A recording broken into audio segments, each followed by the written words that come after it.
A comenzar a leer algunos versículos en esta tarde. Se van a poner ahí en la pantalla para que ustedes lo puedan leer y puedan seguir el estudio. Los primeros versículos que vamos a leer en el día de hoy, va a aparecer una palabra que tiene que ver con el Señor Jesús. Es uno de los nombres, es una de las palabras que se utilizan en el Antiguo Testamento para hablar de Él, y vamos a hablar un poquito acerca de esta palabra y algunas cosas más. Vamos a comenzar por el libro del profeta Isaías, el libro del profeta Isaías, el capítulo 4, el versículo 2, dice lo siguiente, y ahí aparece la palabra que vamos a estar viendo en esta noche. Y dice: en aquel tiempo el renuevo del Señor será para hermosura y gloria, y el fruto de la tierra para grandeza y honra a los sobrevivientes de Israel. La palabra que vamos a ver, que se va a repetir en los versículos que vamos a leer en esta noche, es la palabra renuevo, el renuevo. Esa palabra en hebreo es la palabra zemá. Se puede traducir por renuevo, se puede traducir por retoño, y también es la palabra que se emplea para la palabra planta. Planta, renuevo, retoño, es exactamente la misma. Y es una palabra que se emplea para hablar del Señor Jesucristo. Es una palabra que tiene que ver con el Mesías.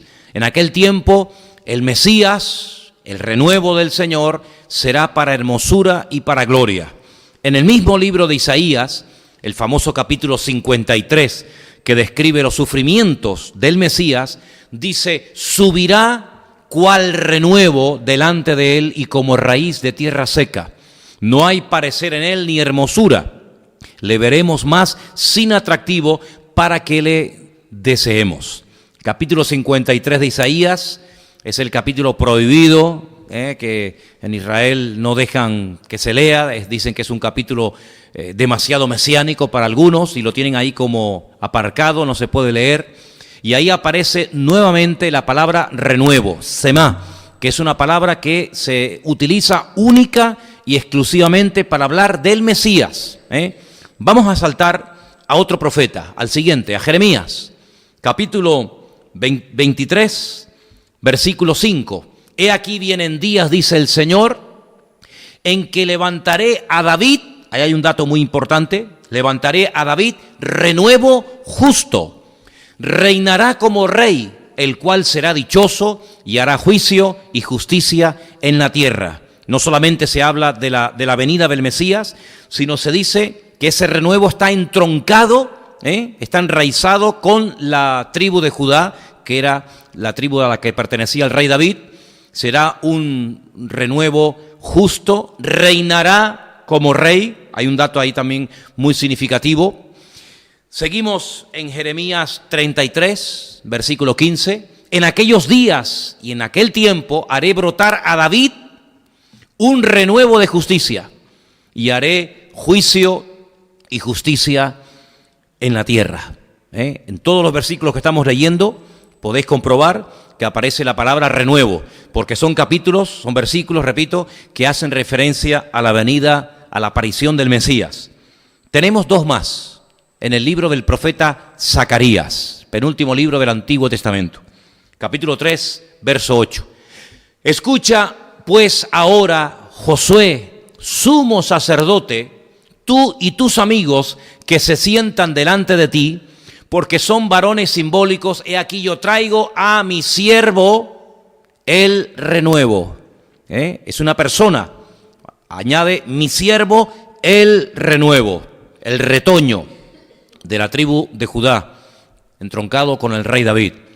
Y el último versículo que vamos a leer, de momento, que también está en Zacarías, capítulo 6, versículo 12, dice: y hablarás diciendo, así ha dicho el Señor de los ejércitos, diciendo, he aquí el varón, un dato más, el varón cuyo nombre es el renuevo, el cual brotará de sus raíces y edificará el templo del Señor. Estos 6 versículos que hemos leído, en Isaías, en Jeremías y en Zacarías, aparece la palabra renuevo. ¿Qué es un renuevo? ¿Qué es un retoño? Bueno, según el diccionario, Es un vástago que echan los árboles o las plantas después de haber sido podados o cortados. Podemos decir en cierto sentido que el Señor Jesucristo, y es así, es el retoño, ¿verdad? Es el renuevo, la planta que surge de la tribu de Judá, porque no podía ser de otra manera, y a través de la tribu de Judá vendría la salvación, es decir, vendría nuestro Señor Jesucristo. Hace unos días vi en el norte cómo estaban en una avenida podando todos los árboles, pero el que no entienda parece que lo que están haciendo es daño, porque lo dejaron el tronco pelado. No es que estaban cortando unas cuantas ramas y nada más, sino que lo dejaron totalmente pelado, aparentemente muertos, los mataron.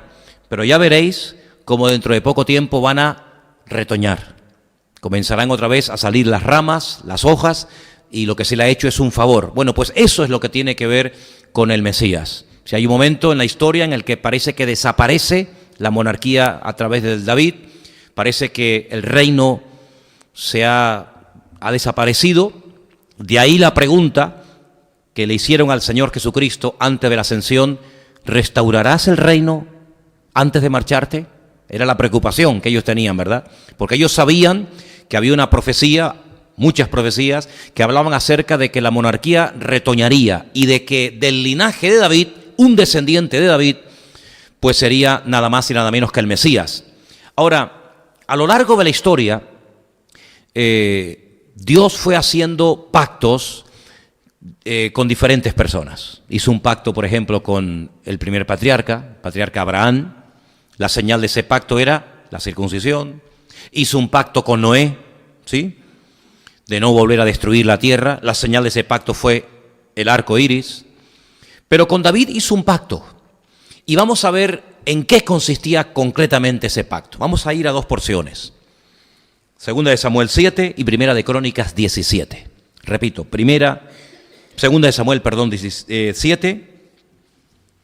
Y voy a leerles literalmente para que vean en qué consistía aquel pacto, aquella promesa que el Señor le hizo en un momento determinado a David. Segunda de Samuel, capítulo 7, versículo 12. Y cuando tus días sean cumplidos, el Señor le está hablando a David, y duermas con tus padres, yo levantaré después de ti a uno de tu linaje, el cual procederá de tus entrañas y afirmaré su reino. Versículo 13. Él edificará casa a mi nombre, y yo afirmaré para siempre el trono de su reino. Yo le seré a él padre, y él me será a mí hijo. Y si hiciere mal, yo le castigaré con vara de hombres y con azotes de hijos de hombres. Pero mi misericordia no se apartará de él, como la aparté de Saúl, al cual quité de delante de ti. Y será afirmada tu casa y tu reino para siempre delante de tu rostro, y tu trono será estable eternamente. ¿Cuántos dicen amén? Algunos pueden decir, pero bueno, se está refiriendo a Salomón. Sí, pero es mucho más que a Salomón. Claro que el que levantaría el templo de Jerusalén no sería David, sino sería su hijo Salomón. Pero todos sabemos que el reino de Salomón no permaneció eternamente. Es más, cuando Salomón muere, el reino se divide. Esa unidad que había con David automáticamente desaparece. El país se divide en dos. Esas 12 tribus, pues se dividen en dos reinos dentro de un país, como si fueran dos. El reino del norte, con 10 tribus, que adoptó el nombre de Israel, y el reino del sur. La tribu más importante de las del sur era Judá, aunque eran dos, Judá y Benjamín, y adoptó el nombre de Judá. Cada reino tuvo sus reyes, tuvieron sus profetas, a veces peleaban los del norte contra los del sur. Digamos que fue una especie de guerra civil que duró mucho tiempo. Las tribus del norte son atacadas por los asirios, desaparecen, pasan a la historia como las tribus perdidas de Israel. Permanece unos 140 y pico años más el reino del sur, pero también es atacado y destruido, en esta ocasión por Babilonia. aunque después retornan, después de 70 años, de las del norte no se volvió a saber absolutamente nada. En los últimos años se ha vuelto otra vez a hablar de la tribu de Manasés y de la tribu de Efraín, etcétera, pero prácticamente es como si hubieran desaparecido, tribus que se mezclaron a lo largo de la historia. Y entonces vemos que el reino de Salomón fue dividido, pero hay una palabra que hemos leído y es la palabra: tu trono será estable eternamente. ¿Recuerdan cuando Gabriel fue a la casa de María y le dijo: el Señor Dios le dará el trono de David, su padre, y su reino no tendrá fin? ¿Se dan cuenta? Ahí otra vez se hace referencia al pacto que hizo el Señor con David. Pero en el libro de Crónicas, concretamente en Primera de Crónicas, capítulo 17, versículo 11, se vuelve 500 años después. 500 años después de lo que hemos leído, se vuelve otra vez a hacer como un resumen de aquel pacto que el Señor había hecho con David, y le dice así. Hay algunas palabras diferentes, ¿no? En la primera parte dice que habría castigo, habla de la crucifixión, habla de su muerte. En la segunda parte habla de su reinado, ¿verdad? Sabemos que la venida del Mesías sería, digamos, como en dos partes. Una primera parte que vendría a sufrir como reino, como rey sufriente, y en la segunda parte que vendría como rey glorioso y triunfante, ¿no? Y dice en Primera de Crónicas, el capítulo 17, verso 11, cuando tus días sean cumplidos para irte con tus padres, levantaré descendencia después de ti, a uno de entre tus hijos, y afirmaré su reino. Él me edificará casa, yo le edificaré su trono eternamente. Otra vez una palabra muy importante. Yo le seré por padre, él me será por hijo. No quitaré de él mi misericordia como la quité de aquel que fue antes de ti, hace referencia a Saúl, sino que lo confirmaré en mi casa y en mi reino eternamente, y su trono será firme para siempre. Por lo tanto, no está hablando de Salomón, sino que está hablando de ese rey triunfante y glorioso, cuyo reino sería un reino eterno, y el único reino eterno que va a permanecer por la eternidad es el reino de nuestro Señor Jesucristo. ¿Cuántos dicen amén? Daniel tuvo una visión donde dice que vio a cuatro reinos que iban a tener una relación muy directa con el pueblo de Dios, con el pueblo de Israel, y eran los babilónicos, los medos persas, los griegos, los romanos. Pero dice que cuando aquella imagen, que estaba formada por cuatro materiales, se derrumba por una piedra que cae de la montaña, dice que esa piedra se hace un enorme monte y se convierte en un reino eterno. Esa es la forma de definir Daniel, o de describirnos Daniel, el reino eterno de nuestro Señor Jesucristo.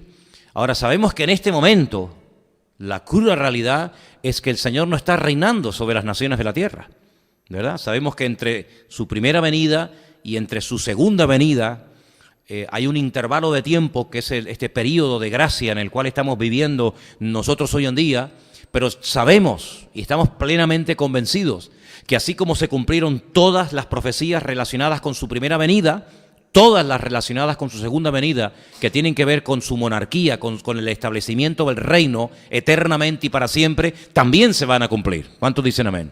Por supuesto que sí. Ahora, cuando analizamos este término del renuevo, vemos que no solamente se aplica el término semá, el renuevo, el brote, el retoño, para el Señor, sino que la Biblia también a los que formamos parte del reino de Dios, porque ya formamos parte del reino. No se olviden que el Señor Jesucristo, cuando viene del desierto después de haber ayunado 40 días y 40 noches, cuando Él aparece y comienza su ministerio, Él comienza diciendo algo que ningún profeta había dicho nunca. Los profetas hablaban de un reino que vendría. Pero cuando Él empieza a compartir, cuando Él empieza a predicar y se da a conocer como el Mesías de Israel, Él dice: arrepentíos porque el reino de los cielos se ha acercado. No se ha establecido, aún no está establecido el reino, pero el reino se ha acercado a través de la persona del Mesías, a través del Señor Jesucristo. Cuando Él le dice a sus discípulos en la línea en la que tienen que orar, Él menciona el reino. Él dice: que venga tu reino, ¿verdad? que se establezca el reino de Dios, la soberanía de Dios, el gobierno de Dios entre los hombres, entre las iglesias, entre tu pueblo, entre tus hijos. Así que formamos parte del reino. Todas las parábolas que el Señor dio eran, digamos, lecciones, instrucciones que daba acerca de cómo era el reino, definiendo el reino de los cielos, ¿verdad? El reino de los cielos es cómo, y ahí encontramos un montón de parábolas que nos definen y nos describen un poquito cómo es ese reino del cual nosotros formamos parte. Ahora, cuando hablamos del renuevo, vemos que también el Señor, a los que formamos parte de su reino, nos llama a vivir una vida de constante y permanente renovación. Vamos a leer unos versículos que yo creo que son muy interesantes y que nos van a venir bien leerlos en esta tarde. Empezamos por el Salmo 51. El Salmo 51, la oración de arrepentimiento del rey David, a partir del versículo 10 dice: crea en mí, oh Dios, un corazón limpio y renueva un espíritu recto dentro de mí. No me eches de delante de ti y no quites de mí tu Santo Espíritu. Vuélveme el gozo de tu salvación y espíritu noble me sustente. Versículo 13. Entonces enseñaré a los transgresores tus caminos y los pecadores se convertirán a ti. Líbrame de homicidios, oh Dios, Dios de mi salvación. Cantará mi lengua tu justicia. Y así podríamos leer el resto del Salmo. Una de las cosas que David le pide al Señor en oración es que lo renueve. Que lo renueve. Ahora, estamos hablando de David. No estamos hablando de una persona cuya característica principal de su vida era la religiosidad, la monotonía, sino todo lo contrario. Si alguien fue un renovador, si alguien fue una persona que trajo cambios a la vida religiosa o espiritual del pueblo de Israel, ese fue David. Él le enseñó al pueblo a cantar. Él le enseñó al pueblo a danzar. Él le enseñó al pueblo cómo tenían que organizarse para que cuando instituyeran el templo de Jerusalén hubiera un ciclo constantemente de alabanza y de adoración.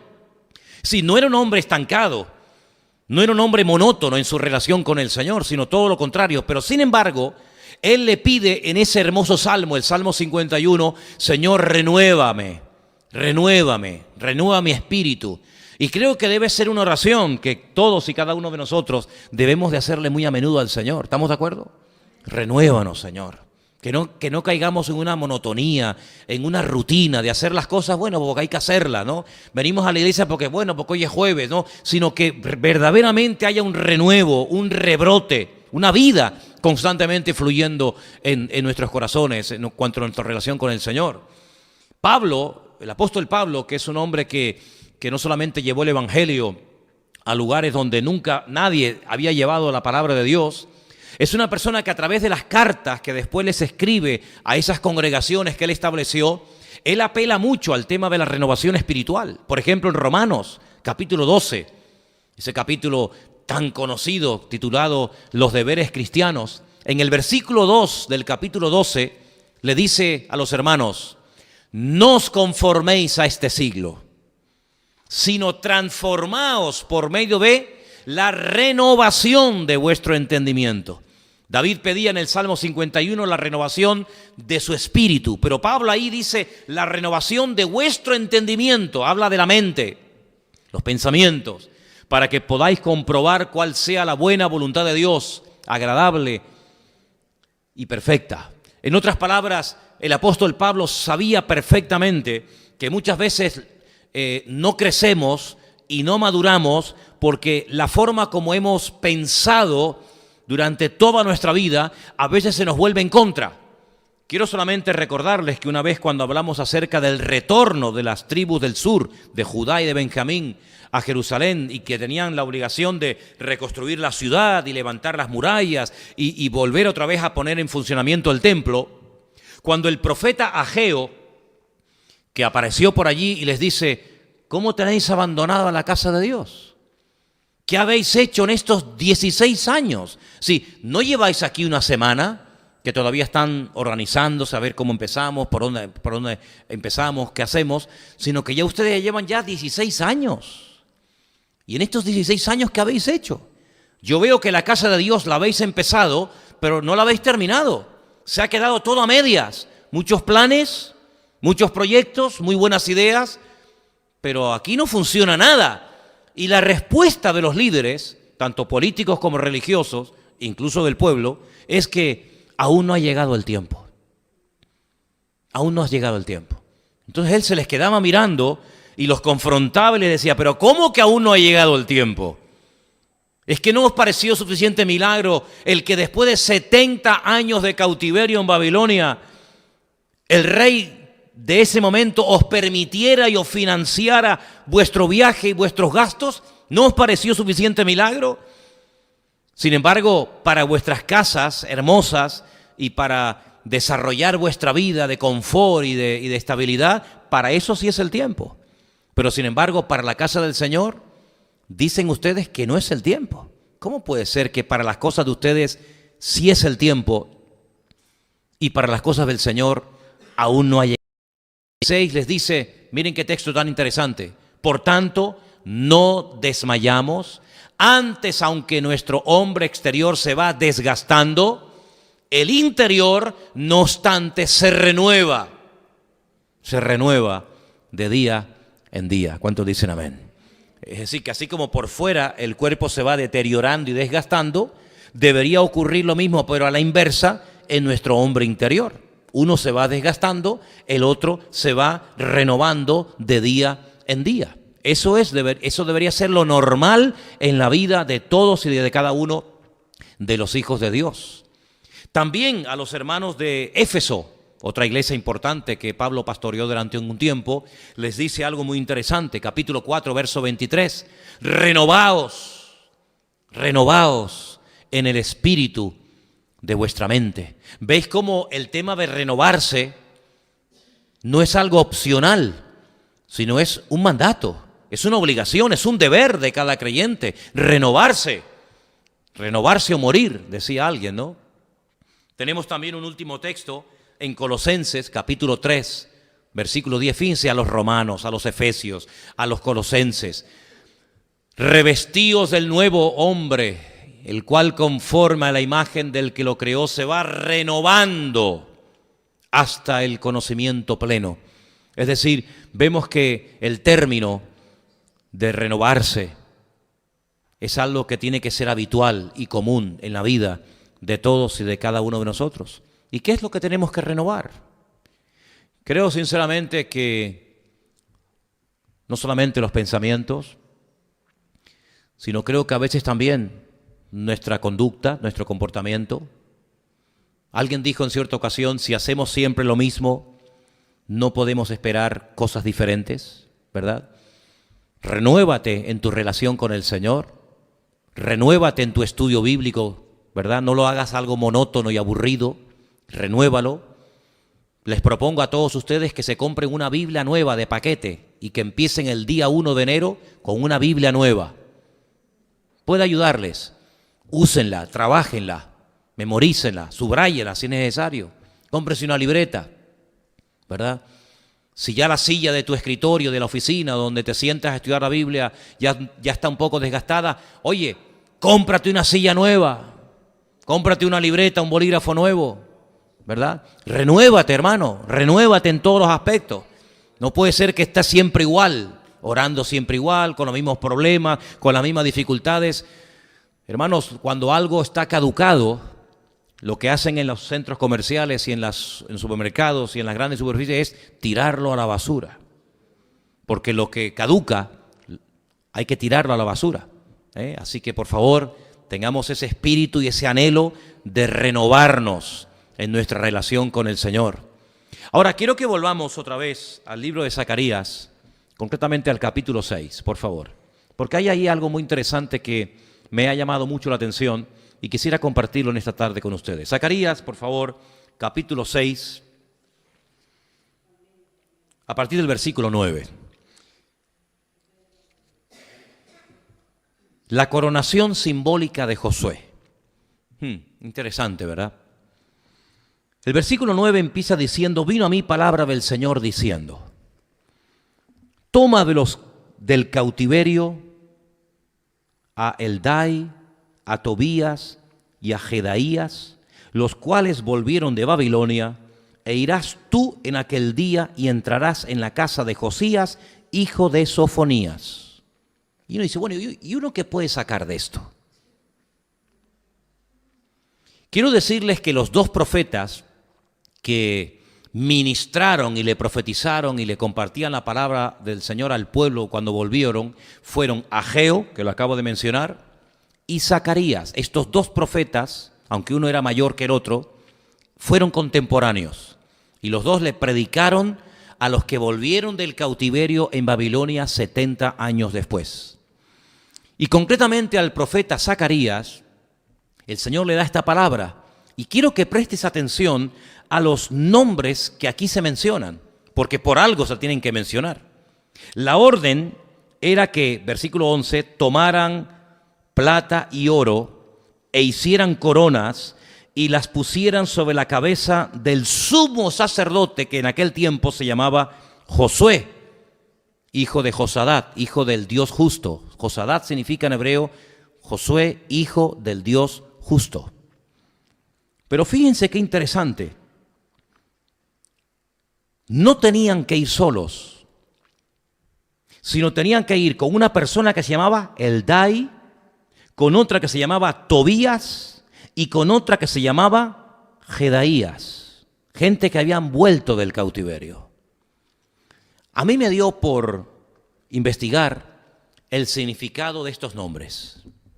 Por ejemplo, el nombre Eldai significa paciente, una persona que es paciente de carácter, o el que soporta la prueba. Interesante el nombre, ¿eh? El nombre Tobías significa Dios es bueno. Tobías es Dios es bueno. Jedaías significa Dios conoce. Josías significa al que Dios ayuda o al que Dios sostiene. Y Sofonías significa Dios protege. La orden era que con oro y con plata se hiciera una corona y se la pusieran sobre la cabeza del sumo sacerdote.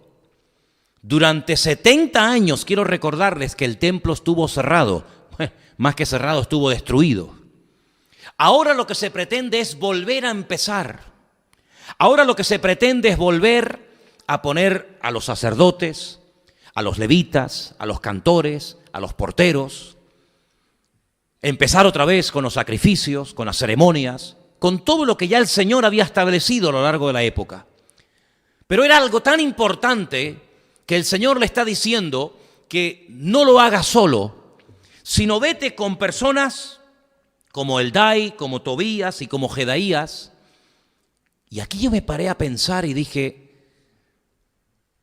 qué importante es saber rodearnos de buena gente para poder hacer cosas grandes para Dios.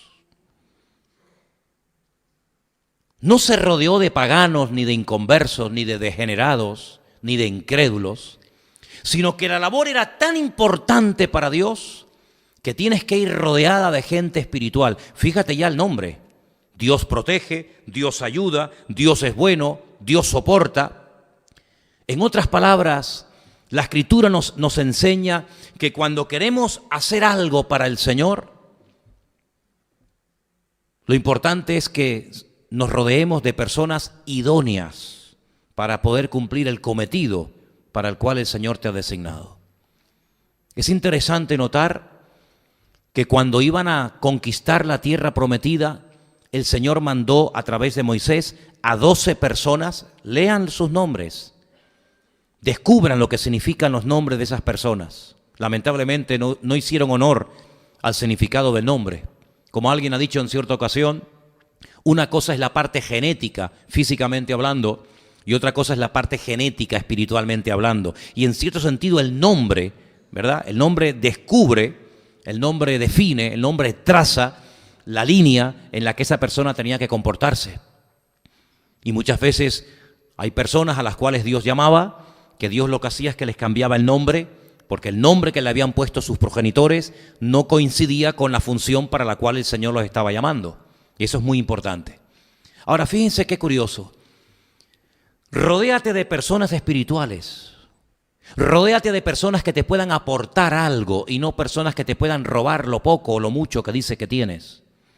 Nunca el Señor mandó a nadie solo. Siempre el Señor mandó a sus discípulos en parejas.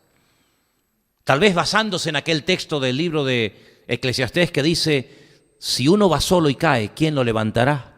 Pero si dos van juntos y uno cae, el otro lo levantará.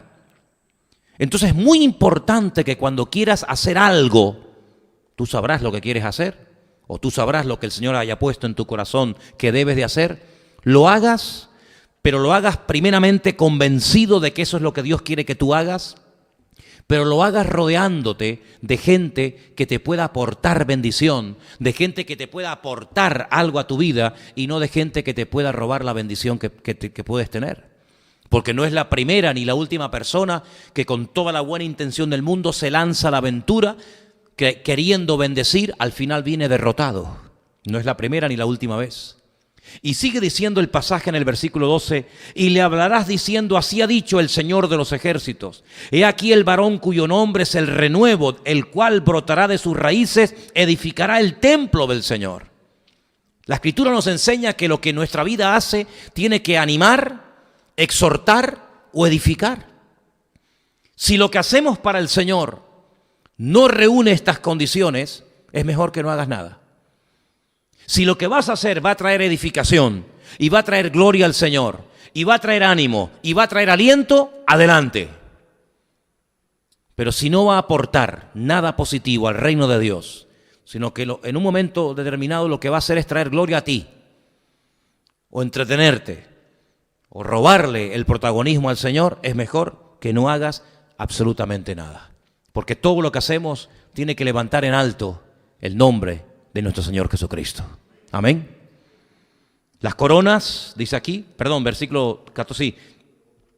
Él edificará el templo del Señor, Él llevará gloria, se sentará, dominará en su trono, habrá sacerdote a su lado y consejo de paz habrá entre ambos. Las coronas servirán a Helen, a Tobías, a Jedaías y a Gen, hijo de Sofonías, como memoria en el templo de Dios. Y los que están lejos vendrán y ayudarán a edificar el templo del Señor, y conoceréis que el Señor de los ejércitos me ha enviado a vosotros, y esto sucederá si oyereis obedientes la voz de vuestro Dios. Es decir, el futuro es tremendo. El renuevo que puede venir, la bendición que puede venir, la gloria que puede venir es tremenda. Pero todo esto depende de un factor fundamental, de la obediencia. ¿Cuántos dicen amén? ¿Cuántas veces, hermanos, Saúl tuvo la oportunidad de agradar a Dios, de extender el reino de Dios, de vencer a los enemigos, pero no fue en obediencia, no actuó en obediencia? ¿Se acuerdan cuando dice a través de la boca del profeta Samuel, Dios te manda en misión? Es una palabra tremenda, ¿eh? Esto no es un entretenimiento, esto no es un juguete, esto es una misión divina, una misión eterna. ¿Por qué? Porque tienes que ir a pelear contra un enemigo que se levantó en el pasado contra el mismísimo trono de Dios, contra el Señor. Y el enemigo era nada más y nada menos que Amalek. Y el Señor había dicho a Moisés que Israel nunca, jamás tendría que olvidar lo que Amalek en un momento puntual de la vida quiso hacer. Dice, fue el enemigo que intentó destronar a Dios. Dice, y tendrás para siempre guerra contra Amalek. Y ahora a Saúl, el Señor lo escoge para que termine lo que otros en el pasado dejaron a medias. Él puede por fin exterminar a Amalek. Va a la guerra en misión, y dice la Biblia que cuando vuelven, días más tarde el profeta Samuel lo va a visitar y le dice, todos estos animales que hay aquí, ¿esto qué es? Dice, esto es que el pueblo los ha perdonado para presentarlos en sacrificio al Señor tu Dios. Y es cuando Samuel le dice, más que los sacrificios, lo que el Señor busca es obediencia. Y tú has pecado hoy contra el Señor porque has desestimado la palabra de Dios. Le ha dado más importancia a la interpretación de tu verdad que a la verdad en sí misma. Y hoy en día hay muchas personas que predican sus verdades, pero no tenemos que predicar nuestras verdades, sino tenemos que predicar la verdad que está en la palabra de Dios. Y tu verdad te dice a ti que tú quieres ser más bueno que el Señor. Y además no solamente eso, sino que dice que el rey de Amalek, que se llamaba Agat, le habían perdonado la vida. Y entonces Samuel tiene que intervenir. ¿Y saben lo que pasó, hermanos? Que por no haber exterminado en su momento, al no haber sido obedientes en un 100%, el pueblo obediente al Señor, vayan ustedes al libro de Esther, que creo que era Osvaldo el otro día el que me decía, quiero volver a leer el libro de Esther. Toda la historia del libro de Esther, ¿en torno a qué gira? En torno a un hombre que se levanta contra el pueblo de Dios y lo quiere exterminar. Quiere arrasar a ancianos, a mujeres, a niños, a adultos, a familias enteras, arrasarlas de la faz de la tierra. ¿Y quién es el que se levanta contra el pueblo de Dios? Una malecita. Ay, amigo, una malecita. ¿Te das cuenta cómo lo que no arreglamos hoy, lo que no vencemos y superamos hoy, nos puede conquistar mañana, en el futuro lejano y distante? Por eso qué bueno es empezar y terminar las cosas, hermano. No dejar las cosas a medias. No empezar con un ánimo tremendo, como aquellos empezaron a construir el templo, lo dejaron a medias y tienen que llegar los profetas Zacarías y Ageo para sacudir las conciencias del pueblo y decirle, pero, ¿qué estáis haciendo? Claro, ahora entiendo, decían los profetas, sobre todo el profeta Ageo, ahora entiendo por qué hay sequía en el pueblo. Y en estos días se está hablando mucho de sequía, ¿verdad? Ahora entiendo por qué siembran y siembran y siembran, y en proporción la cosecha es muy pobre. Y ahora entiendo por qué nunca os llega nada. Y ahora entiendo por qué la lluvia se ha alejado. Y ahora entiendo muchas cosas que a nivel nacional y a nivel natural están ocurriendo, y es precisamente porque no estáis obedeciendo al Señor.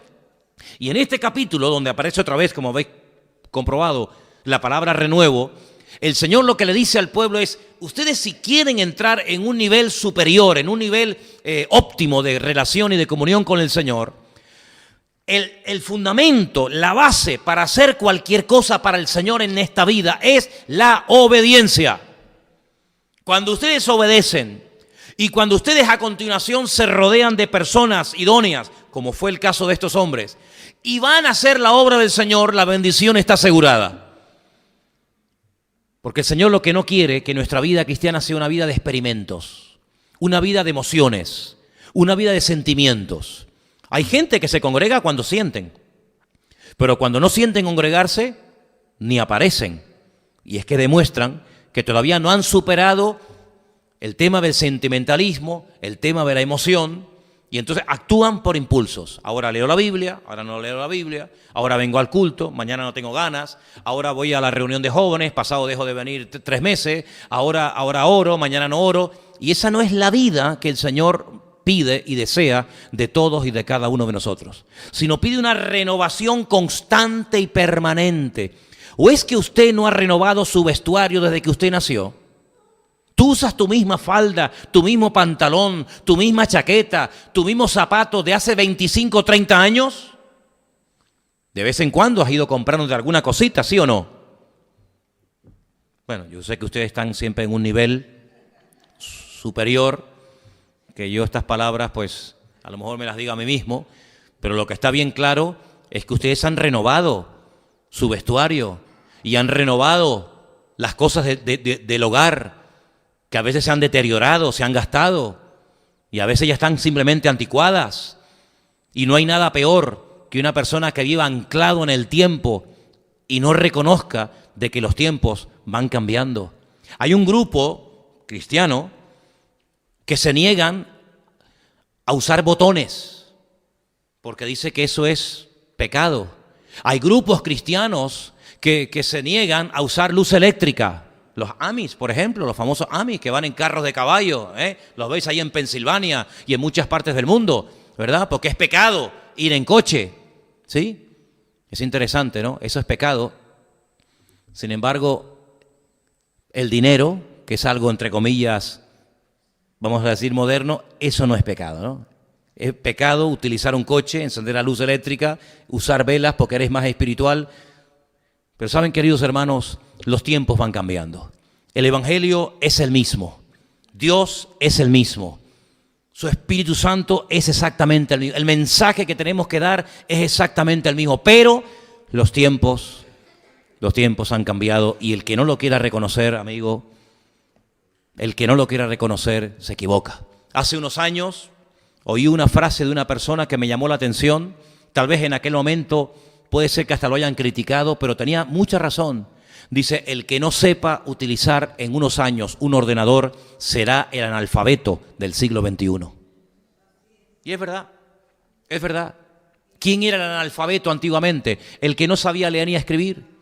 ¿Quién es el analfabeto hoy en día? El que no sabe muchas veces desenvolverse en una serie de tecnología que Dios le ha puesto a nuestro alcance. ¿Para qué? Para que, por ejemplo, en este momento, en directo o después en diferido, centenares o miles de hermanos nuestros en muchas partes del mundo, que a lo mejor nunca personalmente conoceremos, puedan disfrutar de este culto y pueda llegar esta palabra a montones de lugares y de países que sin saberlo está llegando a través de algo que el hombre inventó, que se puede utilizar para lo malo, pero que nosotros lo queremos utilizar para la honra y para la gloria del Señor. Y cuando yo veo o cuando yo leo que hay miles de jóvenes de Alemania, de Inglaterra, de España, de muchas partes de Europa, que a través de Internet han sido captados para ir a pelear por causas que no tiene ningún sentido pelear, y lo han hecho a través de Internet. En otras palabras, hermanos, nosotros tenemos que entender que los principios son los mismos, pero los tiempos han cambiado y son diferentes. Y por eso yo quiero que en esta tarde, de verdad, le pidamos al Señor, Señor, renueva mi vida.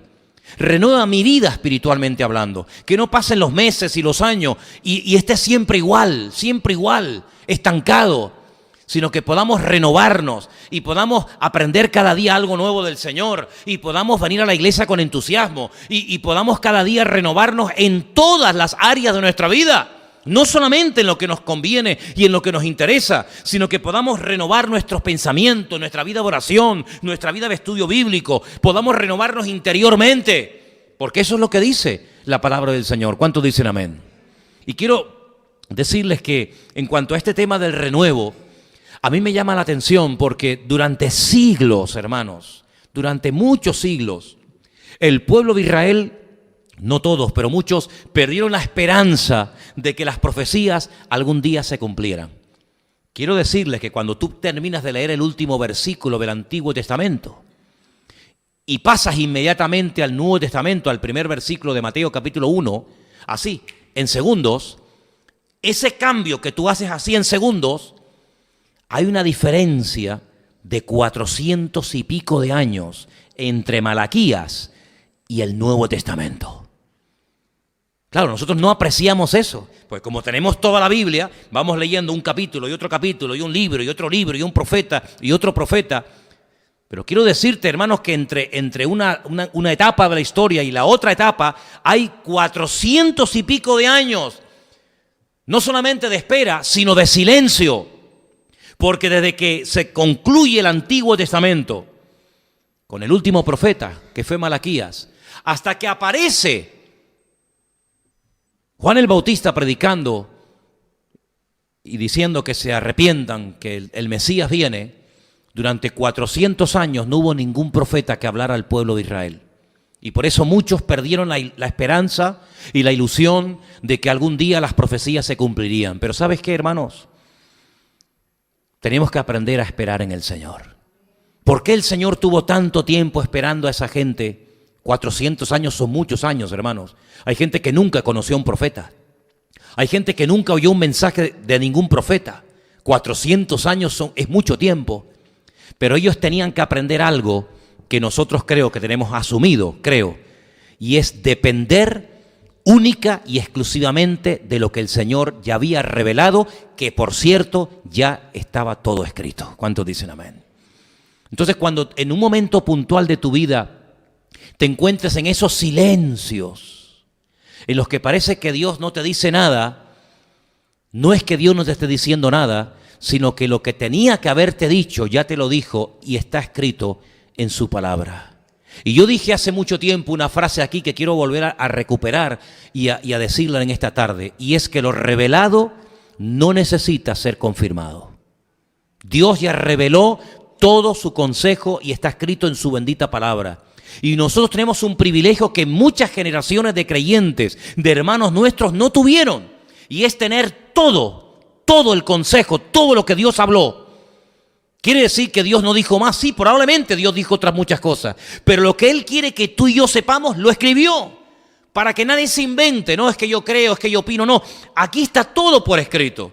Y si quieres hacer las cosas decentemente y con orden, criar a tus hijos, llevar un buen matrimonio, tener una vida de estabilidad, renovarte, etcétera. O sea, todo lo que tú necesitas saber para poder cumplir con todos esos objetivos y hacer las cosas decentemente y con orden, gloria a Dios, todo está por escrito. ¿Cuántos dicen amén?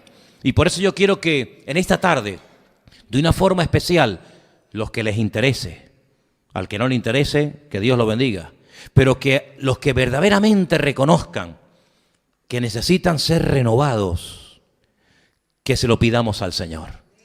Porque creo que el único que puede traer una renovación verdaderamente a nuestra vida es el Señor. Y además, creo que Él quiere renovarnos a todos y a cada uno de nosotros. ¿Cuántos dicen amén? Si tú quieres seguir siendo un cristiano del montón y orando poquito y viviendo una vida light, bueno, ahí te quedas. Pero si tú quieres ser renovado en tu mente, espiritualmente hablando, en tu ser interior, pues como señal de que verdaderamente es lo que tú quieres, a esos les voy a pedir que se pongan de pie. Y juntos vamos a orar al Señor. Y le vamos a pedir al Señor, Señor, renuévame. Renuévame en todas y en cada una de las áreas de mi vida. Si tienes que renovar mi matrimonio, si tienes que renovar mi vida de oración, si tienes que renovar mi relación con mis hijos, si tienes que renovar algo de mi vida, yo estoy dispuesto, Señor. Y quiero pedirte con toda mi alma y con todo mi corazón, renuévame, mi Señor. Renuévame, Señor. No permitas que el fuego que un día ardió en mi vida se convierta en cenizas. Renuévame la fuerza física, Señor. Renuévame las fuerzas espirituales, Dios mío. Renuévame mi amor por ti y por tu obra. Renuévame, Señor, mi anhelo de conocerte más y de escudriñar las Escrituras. Renueva, Señor, mi vida de oración cada día, Padre. Renueva, Señor, renueva, Dios mío, todas y cada una de las áreas de mi vida, espíritu, alma y cuerpo, renovado, transformado, para que de esa manera, Dios mío, pueda servirte mejor y pueda comprobar cuál es la santa, agradable y buena voluntad de Dios para mi vida. Quita de mi vida toda rutina, toda monotonía, todo espíritu de religiosidad, Señor. Y que yo pueda cada día renovarme, Señor, como me ordena y me exige tu bendita y poderosa palabra, Señor. Y te daré como siempre la gloria y la honra a ti, Dios mío, porque sé que en esta tarde la petición, el clamor que estoy levantando delante de ti, tú estás tomando muy buena nota, porque si hay algo que a ti te interesa, es renovar a tu pueblo, renovar a tu iglesia. Y sobre todo en estos tiempos. Y te damos gracias, Señor, estamos dispuestos a ser enseñados, a ser corregidos, a ser exhortados, para que verdaderamente seamos vidas renovadas en todos los sentidos, Padre. Te damos muchas gracias en esta tarde por esta palabra. Señor, sé tú el renuevo de nuestras vidas cada día. Te lo pedimos en el nombre de tu amado Hijo Jesús. Amén. Y amén, gloria a Dios. Saluda al hermano que está a tu lado en esta tarde. Dile, hermano, Dios te bendiga. La paz del Señor sea contigo. Habiendo Samuel envejecido, puso a sus hijos por jueces sobre Israel. El nombre de su hijo primogénito fue Joel y el nombre del segundo Abías. Y eran jueces en Beersheba. Pero no anduvieron los hijos en los caminos de su padre, antes se volvieron tras la avaricia, dejándose sobornar y pervirtiendo el derecho. Entonces todos los ancianos de Israel se juntaron y vinieron a Ramá para ver a Samuel, y le dijeron: He aquí tú has envejecido y tus hijos no andan en tus caminos. Por tanto, constitúyenos ahora un rey que nos juzgue como tienen todas las naciones. Pero no agradó a Samuel esta palabra que dijeron: Danos un rey que nos juzgue. Y Samuel oró al Señor.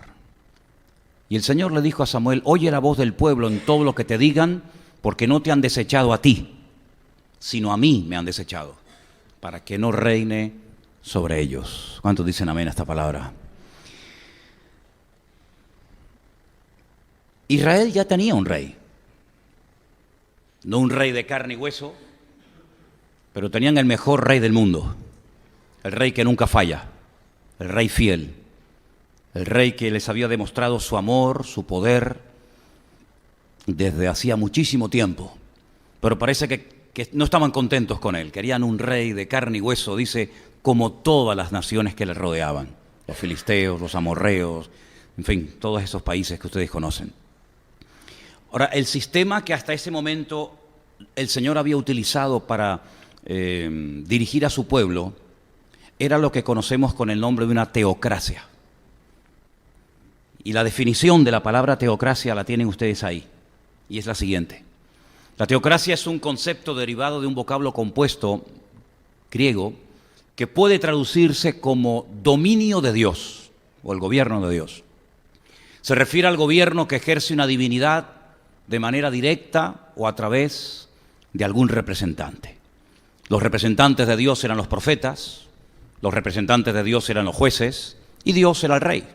Y cada vez que Dios quería decir, enseñar o transmitir algo al pueblo, lo hacía a través de sus siervos, los profetas o los jueces. Y este era un sistema que durante mucho tiempo funcionó. Pero el capítulo empieza diciéndonos algo que está mal, y es que el que puso como sucesores de él en el puesto de jueces en Israel no fue Dios, sino fue Samuel. Es Samuel el que pone a sus hijos, al primogénito dice aquí llamado Joel, y versículo 2 dice el segundo era Abías. Dos nombres preciosos. El nombre Joel significa el Señor es Dios, y el nombre Abías significa mi Padre es Dios. Pero no hicieron honor al nombre que llevaban. Dice la Biblia que se dejaron sobornar, fueron detrás de la avaricia, pervirtieron el derecho. Pero antes de hablar de ellos, dice la Biblia que uno de los motivos por los cuales los ancianos se acercaron al profeta Samuel es porque ya había envejecido. Ahora, yo estuve calculando y viendo en otros comentarios qué edad más o menos podía tener Samuel cuando se le acercan los ancianos de Israel y le dice: mira, el problema es que tú ya estás viejo, el problema es que has envejecido. Realmente lo que le están diciendo es que tú has envejecido prematuramente. Samuel no podía tener en este momento de su vida más de 54 años de edad. Si yo soy más viejo que Samuel, y yo de viejo no tengo nada. Yo cada día estoy mejor. Sin embargo, Samuel, dice la Biblia que había envejecido prematuramente. Claro, este hombre, dice la Biblia que viajaba todos los años recorriendo el país. Malcrió a la gente. No hay nada peor que malcriar a un hijo. No hay nada peor que un creyente malcriado. Hay un proverbio que dice que el niño malcriado o consentido causará vergüenza a sus padres, a su padre y a su madre. Y lo que hacían los demás jueces era que reunían al pueblo en un lugar donde los convocaban y el juez iba y les daba la palabra. Pero Samuel lo hizo al revés. Samuel, según nos dice en el capítulo 7, versículo 15, miren lo que dice el texto, él lo hizo diferente, para hacerle como la vida más cómoda a la gente, ¿sabes? Es como esos padres que dicen: yo a mis hijos no les haré pasar por lo que yo he pasado. Entonces le dan todo lo que piden, y aunque no pidan también se lo dan. Y algunos creen que así aman más a la niña y lo que están haciendo es a un malcriado y algunos dicen incluso hasta un futuro delincuente. Porque no se demuestra más amor por darle todo lo que pide que aquel padre que le dice, en la vida no se le puede dar todo lo que los hijos piden, por más que pataleen y por más que quieran. Primera de Samuel capítulo 7, verso 15 dice que Samuel juzgó a Israel todo el tiempo que vivió. Y todos los años, escuchen esto, de las palizas que se daba este hombre, no tenía coche, no había autobús, no había tranvía, lo hacía todo caminando a pie, todos los años iba y daba la vuelta. Claro, yo no sé cómo ustedes están de geografía bíblica, pero cuando uno está allí y se da cuenta de las distancias, uno dice, madre mía, esto es una barbaridad. Este hombre se iba a Betel, ¿vale? No a Belén, Belén es otro sitio, Betel, hoy en día pertenece a la autoridad palestina. De ahí se iba a Gilgal, que está en la otra punta, en el desierto, al lado de Jericó. Después se iba a Mizpa y juzgaba a Israel en todos estos lugares. Todos los años hacía. Después volvía a Ramá, un lugar muy bonito, un lugar en lo alto de una montaña precioso, porque allí estaba su casa y allí juzgaba a Israel y allí edificó un altar al Señor. Sí, este hombre todos los años recorría prácticamente, no todo el país, pero una gran parte del país, tratando de solucionarle la vida a los demás, enseñando la Torá a la gente, juzgando, solucionando problemas, etc. Y tal vez, pienso yo, es mi opinión, que a lo mejor por cuidar a los demás descuidó su propia casa. Y esto es muy común. Es muy típico ver hoy en día a creyentes que sus hijos son un desastre. Si no los obligas, no vienen al culto. Es muy típico hoy en día ver a pastores, famosos incluso, que sus hijos son drogadictos, sus hijos no quieren saber absolutamente nada del Evangelio. Y a mí me da muchísima pena un hombre tan bueno como Samuel, que cometió un grave error. Y es lo que dice, por ejemplo, el famoso libro del Cantar de los Cantares, que por cuidar la viña ajena, descuidé la mía. ¿Y cuántas veces ocurre eso? Por querer ayudar a este y al otro, y a este matrimonio, y a aquel joven. Nunca olvidaré, y yo lo he contado varias veces aquí en la iglesia, que una noche yo estaba cenando en la casa de un pastor. De repente su hijo entró, se sentó a la mesa a cenar con nosotros. No lo esperaban, pero de repente se dejó caer por allí. Y el hijo le dijo a su padre tenía un ministerio con drogadictos en aquella época, y le dice a su padre, papá, me voy a hacer drogadicto. Claro, aquello sentó como un jarro de agua fría en la casa. Y le preguntaron, ¿y por qué dices eso, hijo? Dice, porque es la única manera de que me atiendas, porque solamente tienes tiempo para atender a los drogadictos y a mí nunca me atiendes. Es como aquel pastor que están enterrando y en el funeral se levantan distintas personas para agradecer la ayuda que ese hombre fue durante su vida, y al final se levanta uno al final de la iglesia, dice, claro, ahora entiendo por qué mi padre nunca tenía tiempo para mí, porque siempre les estuvo atendiendo a ustedes, y ahora entiendo por qué mi padre nunca tuvo ni un minuto para responderme a mis preguntas o para atenderme y para demostrarme su interés o su amor, ¿no? Esta fue la gran desgracia de Samuel, que sus hijos, que tenían unos nombres preciosos, llevaban a Dios en su ADN, por decirlo de alguna manera, no se comportaron correctamente. Ahora, la diferencia entre el hombre que crió a Samuel y Samuel es abismal. Por ejemplo, dice la Biblia que desde chiquitito, el profeta Samuel, el niñito Samuel, su madre lo dejó para que Elí lo cuidara. Y la Biblia dice que los hijos de Elí eran un desastre. ¿Os acordáis? Ofni y Fines. Dice que eran hombres perversos, terribles, que se acostaban con las mujeres en la puerta del tabernáculo, etc. Un desastre. Y Elí lo sabía y nunca los puso en su sitio, nunca les llamó la atención. En el caso de Samuel, sus hijos también fueron un desastre, pero digamos que a su favor no dice la Biblia que él supiera del mal comportamiento de sus hijos. Es más, hay un detalle muy interesante en la porción que hemos leído y está en el versículo 3.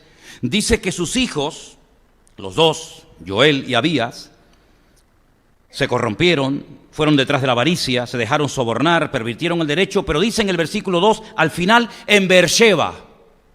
Beersheba es una ciudad muy bonita, está al sur de Israel, es la ciudad de la capital del Negev. Beersheba, Beer significa pozo, Sheba significa 7, la ciudad de los 7 pozos. Allí vivió Abraham, Y allí puso Samuel a sus 2 hijos como jueces. Y fue allí, no en Ramá con su padre, sino en Beersheba, y hay una larga distancia desde un punto a otro, donde sus hijos como que se descubrió lo que eran verdaderamente. Esto me hace recordar a estos chicos de centros, ¿no? Centros de rehabilitación, que la norma es siempre que estén acompañados, ¿verdad? En los centros de rehabilitación siempre hay uno que te hace sombra, uno que cuida de tu vida, ¿no? ¿Para qué? Pues para que no la líes, ¿verdad? Porque a lo mejor se le van los ojos detrás de una tentación o sabe Dios qué. Pero yo siempre me he preguntado, ¿y el día que salga del centro, el día que no tenga a alguien que le haga sombra y que esté a su lado, será igual de educado, de santo, de cristiano, como lo es cuando está siendo vigilado, por decirlo de alguna manera? Llegará el momento cuando tú estarás solo, en tu colegio, en tu universidad, en tu trabajo, y allí te demostrarás a ti mismo si verdaderamente tus principios y tus valores hacen que te comportes igual en lo público que en lo privado. Y estos chicos, que ya eran grandes, eran jueces, donde se dio verdaderamente a conocer su corazón, no fue en Ramá, cuando estaban bajo la cobertura, bajo, digamos, la supervisión, bajo la influencia de su padre, sino en Beersheba, a lo lejos. Y cuando yo esta mañana leía esto, me vino a la cabeza ese pasaje de Lucas, capítulo 15. Capítulo 15 de Lucas es un capítulo muy bonito porque hay ahí 3 cosas que se pierden, ¿sabéis, verdad? Un pastor que pierde una oveja, una señora que pierde una moneda y un padre que pierde a un hijo. Y dice la Biblia que el hijo le pide a su padre la parte de la herencia que le corresponde. Dice, y después de unos días, marchándose lejos a una provincia apartada, allí fue donde vivió perdidamente. En la casa con su padre no podía. Sin embargo, cuando él ya no está bajo la cobertura, bajo los ojos de su padre, es cuando se da verdaderamente a conocer lo que él llevaba dentro. Rebeldía, soberbia, desobediencia, etcétera, etcétera. Igual le pasó a estos chicos. Mientras estaban con el padre, parecían mosquita muerta, buenos chicos, educaditos, iban al templo, etcétera. Pero en el momento en el que el padre los pone, que no fue Dios, sino que el padre los pone, tal vez para que se animaran o se consagraran, yo qué sé, los pone como jueces, les da responsabilidad, les da cargos, automáticamente sale a relucir su perverso y su torcido corazón. Tal vez el cargo, los honores, se les subieron a la cabeza, no lo sé. La cuestión está en que primeramente yo creo que Samuel abandonó su hogar. Por cierto, ¿el tuyo cómo lo llevas? Porque es muy fácil hablar de Samuel, de un señor que vivió hace miles de años, pero ¿y tus hijos? ¿Tu matrimonio cómo va? Porque claro, pedirle a un hijo que ore cuando tú no eres un hombre de oración me parece a mí un abuso de autoridad. Me parece a mí un disparate pedirle a tu hijo que se porte bien cuando tu vida es un desorden. ¿Qué le estás diciendo?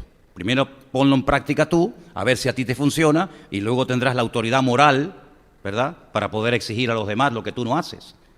En el caso de Samuel, sí, era un gran profeta, era un gran hombre de Dios, pero sin embargo su hogar era un auténtico desastre. Y algo que me produce mucha tristeza es lo que hacían los hijos de Samuel. No menciona la Biblia problemas de tipo sexual, de una especie de libertinaje, de promiscuidad sexual, como el caso de los hijos del sacerdote Elí, pero sí menciona 3 cosas para mí muy interesantes. Versículo 3 dice que estos jóvenes fueron tras la avaricia, se dejaron sobornar y pervirtieron el derecho. 3 cosas muy graves. La avaricia es el afán de poseer muchas riquezas por el solo placer de atesorarlas sin compartirlas con nadie. ¿Sabes que la avaricia es pecado? No, es que es una debilidad del carácter. No, déjate de historias. La avaricia es un pecado terrible que se pega y se contagia y te termina destruyendo la vida. Porque la avaricia no tiene límite, si no mira a los políticos. La miseria tiene un límite. ¿Cuál es? La muerte. Cuando ya no hay comida, amigo, te mueres. Pero ¿cuál es el límite de la avaricia? ¿1 millón de euros? ¿5? ¿Un coche? ¿Un yate y un avión? ¿Una finca o 10 fincas? No hay un límite para la avaricia. La avaricia te hace un esclavo y al final le das más valor a lo que tienes que a lo que realmente eres. Bueno, realmente estos no eran nada. Tenían el título, pero realmente de espirituales no tenían nada. Tenían, porque dice que se dejaban sobornar. Ahora, ¿cómo un juez se puede dejar sobornar? ¿Sabes que hay una palabra, hay un término, seguramente te sonará, la habrás oído alguna vez, la palabra Elohim? La conocen, ¿no? Elohim. Bereshit bara Elohim. Es el primer versículo de la Biblia, ya aparece ese nombre, se traduce como Dios. Pero ¿sabes que es un término polivalente que se emplea también para hablar de los jueces? Cuando hay una reunión de jueces, a esos jueces se les llama dioses. Así aparece en uno de los salmos, que Dios se reúne con los dioses. Y uno dice, ¿cómo que con los dioses? Hay varios, no hay uno solo. Pero el término Elohim también se emplea para cuando hay jueces, porque tienen la capacidad de impartir justicia. Y es un atributo de Dios, ¿verdad? Transmitido al ser humano. No hay nada peor para un país, es el caos, es el principio del fin, que la perversión de la justicia. La justicia se termina convirtiendo en una gran injusticia. Si no, miren cómo está el mundo. Miren cómo está España. En cuanto se toca el elemento de la educación, que es un desastre, dicho sea de paso en España, un auténtico desastre. Y el elemento de la justicia, que es peor todavía que la educación, o la falta de educación, ese país está condenado al fracaso y a la muerte. En cuanto haya un abuso de poder, en cuanto el juez se deja pervertir y sobornar y al malo lo indultan y le dicen que es bueno, y al bueno lo condenan porque tengo la autoridad para soltarte o para meterte dentro, es como cuando Pilato le dijo, ¿no me hablas? ¿No me contestas a mis preguntas? ¿Tú no sabes que tengo poder para libertarte o para esclavizarte o para tenerte preso? ¿Qué te parece? Así eran los hijos de este gran varón de Dios, de Samuel. Pervertidos, gente que prostituyó su llamado, gente que por dinero eran capaces de hacer lo que fuera. Como hoy en día hay mucha gente que por dinero te tratan de una u otra manera. Es increíble ver algo que es tan sagrado como la justicia. Con un buen abogado, un criminal puede estar en la calle. Y si no tienes un buen abogado, un pobre desgraciado puede dar con sus huesos en la cárcel y morirse. Personas que se sabe perfectamente que han cometido ese crimen, ese asesinato, pero con un buen abogado están en la calle. Y son fanfarrones y presumen de ello.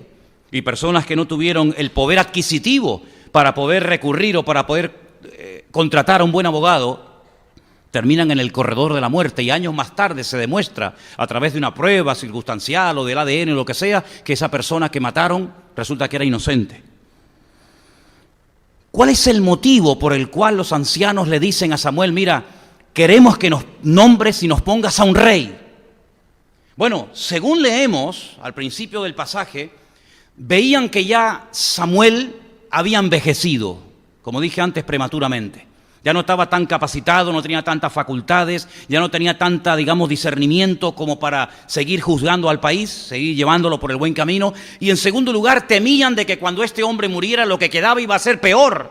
Por lo tanto, le dijeron, mira, vamos a dejarnos ya de historias y queremos que nos nombres a un rey. Pero detrás de esta petición no está el deseo de levantar cabeza y de que el país vaya por un buen camino, obedeciendo y agradando a Dios. No. El argumento que le dicen es el siguiente, versículo 5 al final, como tienen todas las naciones. Ahí lo tienen. He aquí tú has envejecido, tus hijos no andan en tus caminos, por lo tanto constitúyenos ahora un rey que nos juzgue como tienen todas las naciones. En otras palabras, estamos cansados de ser diferentes, queremos ser como los demás. Como pastor, el dolor más grande de mi corazón es cuando veo a creyentes que no terminan de descubrir su identidad en el Señor y se comportan y hablan y viven y piensan y actúan como los demás, como los del mundo, como gente que no conocen al Señor. ¿Qué te parece? La Biblia dice, a través de los labios de Cristo, ustedes viven en el mundo. Claro, faltaría más, pero no soy del mundo. Y ese concepto tenemos que interiorizarlo en nuestra vida. Yo no me puedo comportar, yo no puedo hablar, yo no puedo actuar divorciándome de mis valores y de mis principios.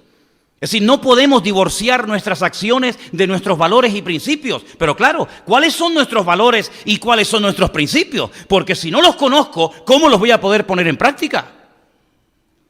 Bueno, hay un texto extraordinario que quisiera leer con ustedes en esta tarde. Está en Primera de Juan, capítulo 2, donde se define un poco lo que es el sistema de valores del mundo. Vamos a leerlo.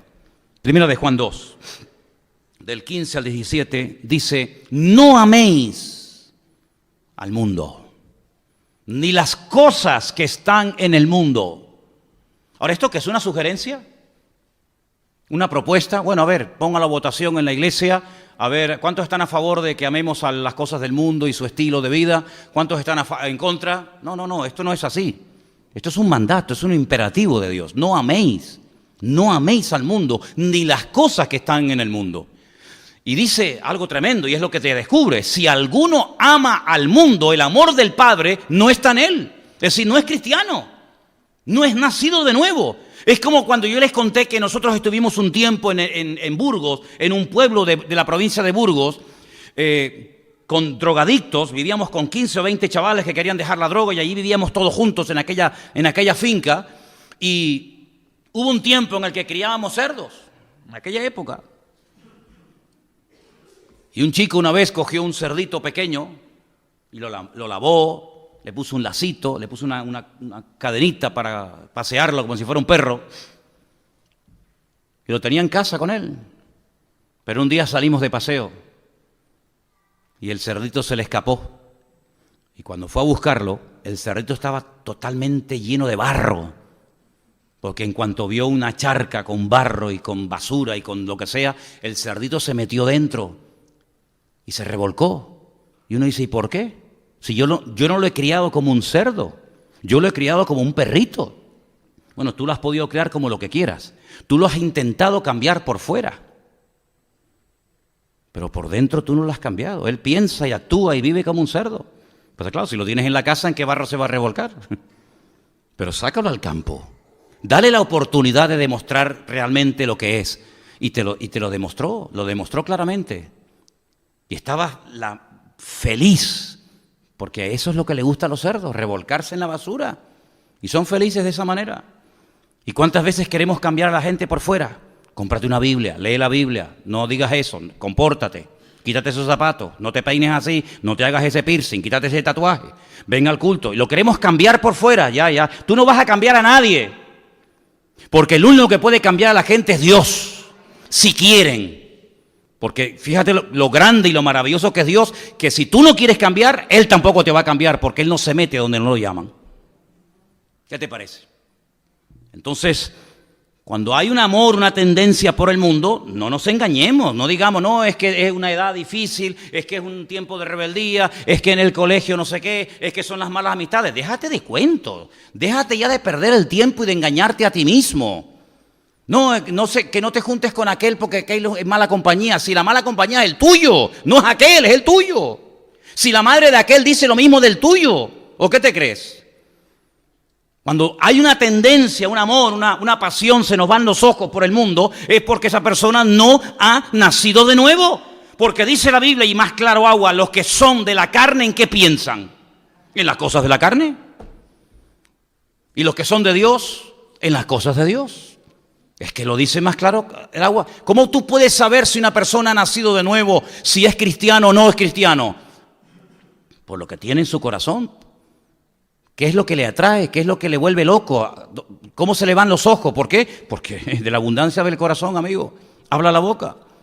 Y aquí dice este texto que todo lo que hay en el mundo, todo, no algunas cositas, todo lo que hay en el mundo, y lo define en 3 frases, los deseos de la carne, los deseos de los ojos y la vana gloria, qué bonita esa palabra, es una palabra compuesta, ¿no? Vana gloria. Y la vanagloria de la vida no provienen del Padre, sino del mundo. ¿Y la carne qué es? Son las pasiones más bajas. La carne ¿qué es? Es el ego del ser humano. Es el querer pecar y creerte a ti mismo que pecando y desobedeciendo a Dios y haciendo tu voluntad y haciendo lo que te da la gana serás más feliz que haciendo la voluntad de Dios. ¿Por qué? Porque es un esclavo. Es una persona que por más que se lo explique, por más que se lo digas, no lo va a entender y le entra por aquí y te sale por allá. Y lo mismo hicieron mis padres conmigo, que me decían no hagas esto y no hagas lo otro y escribe 1000 veces, me tengo que portar bien, me tengo que portar bien. Y terminaba y salía a la calle y lo hacía igual o peor que antes. Porque te pueden cambiar por fuera, pero el único que te puede cambiar por dentro es Dios. Y la iglesia no está diseñada para cambiar a nadie. El único que puede cambiar a la gente es el Señor. ¿Cuánta gente viene a la iglesia y están igual o peor? ¿Cuánta gente viene a la iglesia y se han congregado durante años y siguen siendo celosos, siguen siendo envidiosos, siguen teniendo complejos, siguen teniendo traumas? ¿Pero qué ha pasado? Que la iglesia no es el lugar que Dios ha creado para cambiar a nadie. No, hermano, no es eso. El único que puede cambiar es el Señor. Y si Dios no hace la obra, olvídate, llévalo al psiquiatra, llévalo al psicólogo, quítale el móvil, enciérralo en la habitación, pon una bola de hierro en la pata de la cama y amárralo. En cuanto lo suelte, vuelve otra vez a las andadas. Y por eso el milagro más grande de todos, ¿saben cuál es? El nuevo nacimiento. Y si yo tuviera un hijo o una hija inconversa, yo dejaría de ser pastor. Voy a atenderles yo a ustedes y voy a abandonar yo a mi familia. ¿Estamos locos aquí o qué? ¿Ustedes valen más que mis hijas o qué? En absoluto. ¿De qué voy a predicarles yo a ustedes? De poner en orden sus vidas. Póngalo usted primero, caballero. De que tenemos que venir a la iglesia. De que tenemos que llevarnos bien, pero demuéstralo con tus palabras. Ahí tenemos la frase.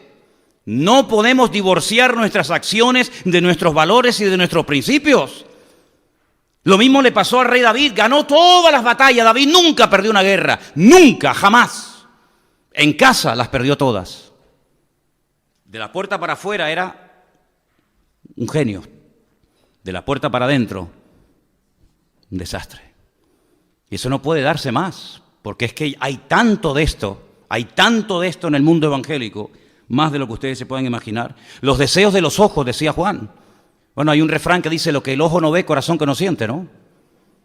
Por eso habrá dicho el Señor, si tu ojo tienes ocasión de caer, mejor que te lo arranques. ¿Tienes problemas con la vista? ¿Se te van los ojos? Tienes un grave problema, amigo. Tienes un grave problema. Dice la Biblia que Job hizo un pacto con sus ojos para no pecar contra Dios. ¿Qué te parece? Si tú ves, tú deseas. Si no ves, probablemente el deseo no se despierte. Hay situaciones que te pueden venir así, pum, de golpe, de sopetón, sin esperarlas. Pero hay otras situaciones en las que tú estás preparando el caldo de cultivo, si estás todo el santo día metido en el ordenador, ¿no crees que tienes más posibilidad de ser tentado con cosas que no están bien que si no estás todo el santo día perdiendo el tiempo en la máquina diabólica, como yo la llamo? ¿No crees que tienes más tendencia a ser infiel si estás tonteando con mujeres por lugares de estos donde se habla y conoces a una de Colombia y a una de Venezuela y a una de no sé qué y a una de no sé cuánto y tu marido ahí lleva 3 horas durmiendo, o tu mujer, y tú le estás abriendo tu corazón a una que ni sabes de dónde está? Ni sabes de lo que va, no tienes más posibilidad de caer en pecado y en ser infiel, o solamente es infiel el que se acuesta con una mujer. Y psicológicamente y emocionalmente no hay gente que es infiel a su marido o a su mujer. Ay, amigo, ¿somos tontos o qué? Yo le estoy hablando a gente adulta, yo no le estoy hablando a chiquilines. La guardería está ahí en la esquina, esto es la iglesia. Y aquí hablamos claro y raspado, mijo, así como te lo digo. Y si usted tiene una debilidad y encima la alimenta y encima le echa leña al fuego, no te extrañe de que tarde o temprano se rompa lo que, si no cuidas, se te va a terminar volviendo en tu contra. Y por eso dice la Biblia que todo eso que causa vanagloria y pérdida de tiempo, al final lo que está demostrando es que tu corazón no está alineado con el corazón de Dios. Dice la Biblia que el principio de la sabiduría, sí, ya sé el que me van a decir, el de siempre, es el temor a Dios. Sí, pero es que hay otro que nunca lo menciona nadie. El otro que habla del principio de la sabiduría, ese como que se ha olvidado. Y está en el mismo libro de Proverbios. El principio de la sabiduría es aborrecer el mal, dice la Biblia. Aborrecerlo, que te dé asco el pecado. Y hasta que a ti no te dé asco el pecado, tú vas a seguir tonteando y tú vas a seguir perdiendo el tiempo. Y esa es la cruda realidad. Ahora, ¿qué ocurre? Que esto fue un desastre. ¿Por qué? Porque el pueblo no fue a Samuel con una... digamos con una actitud sana, decir, oye Samuel, ¿tú qué opinas viendo el panorama si en vez de poner a tus hijos, que son un desastre, nos pones a un rey y entonces tratamos de solucionar el problema. Es que ellos fueron ya con una idea preconcebida. Ellos no fueron, como yo he dicho muchas veces desde este mismo púlpito, a consultar. Ellos fueron a decirle a Samuel, sí o sí, me da igual lo que digas, me da igual la voluntad de Dios, quiero que nos nombres a un rey, sí o sí, con hechos consumados. Y saben una cosa, yo estaba leyendo esta semana que en la Torá, en los primeros 5 libros de la Biblia, en el libro del Deuteronomio, hay un pasaje que nos habla acerca de las características del rey de Israel. Es decir, que Dios en algún momento de la historia iba a permitir que Israel tuviera un rey.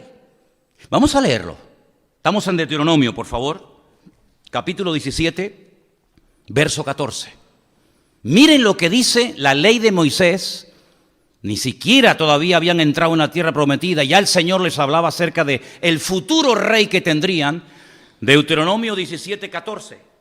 Cuando hayas entrado en la tierra que el Señor tu Dios te da, y tomes posesión de ella y la habites, y digas, pondré un rey sobre mí como todas las naciones que están en mis alrededores,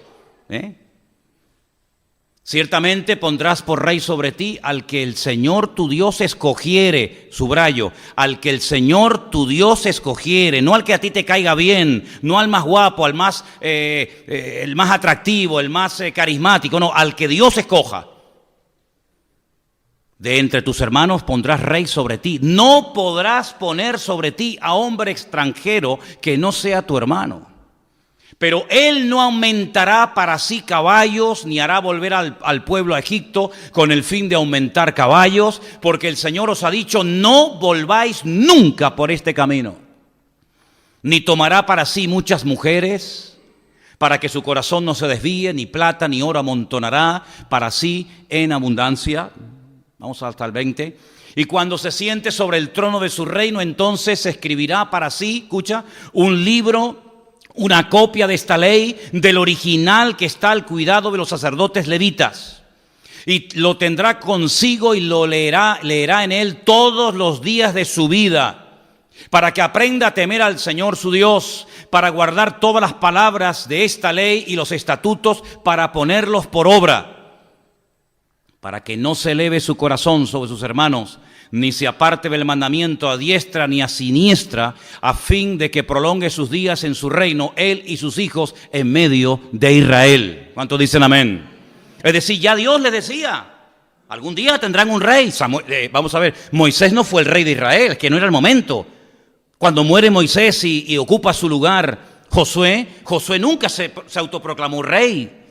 Los jueces que tuvieron, Otoniel, Jefté, Barak, el mismo Sansón, el mismo Samuel, eran jueces, pero no eran reyes. El Señor les hablaba en la Torá, en el libro de Deuteronomio, de que algún día Dios escogería y pondría a un rey. Es decir, que aparentemente la petición que le traen al profeta Samuel no es mala, aparentemente, pero cuidado que las apariencias engañan. Detrás de la petición, detrás de la exigencia de nombrarnos un rey, no es para que se cumpla el texto de Deuteronomio 17. No, esa no es la intención. La intención es que queremos ser como los demás. Pero ¿cómo van a ser ustedes como los demás si ustedes no pueden ser nunca como los demás? Esa es la intención. Se precipitaron. Y les voy a decir algo que espero poder comunicarlo y que a ustedes les impacte como a mí me ha impactado esto. Cuando Jacob está muriendo, ¿se acuerdan? El patriarca Jacob, Abraham, Isaac, Jacob. Cuando él está muriendo, él reúne a todos sus hijos. Y él les dice, yo les voy a decir lo que os va a pasar a ustedes en el fin de los tiempos. Les da como una palabra que les va a marcar su destino.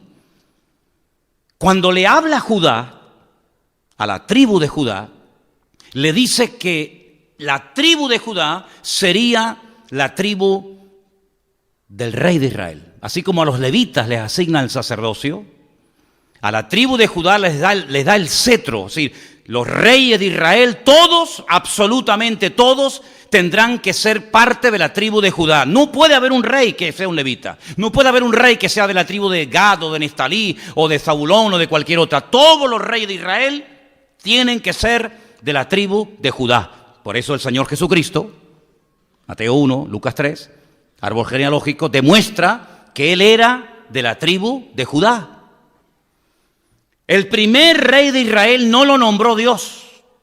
El primer rey de Israel, Saúl, era hijo de un tal Cis, de la tribu de Benjamín. Sí, era muy alto. Dice la Biblia que no había otro hombre más alto en todo Israel que Saúl. Sí, era muy grande por fuera, pero un enano por dentro. Lo que veías no tenía nada que ver con la realidad.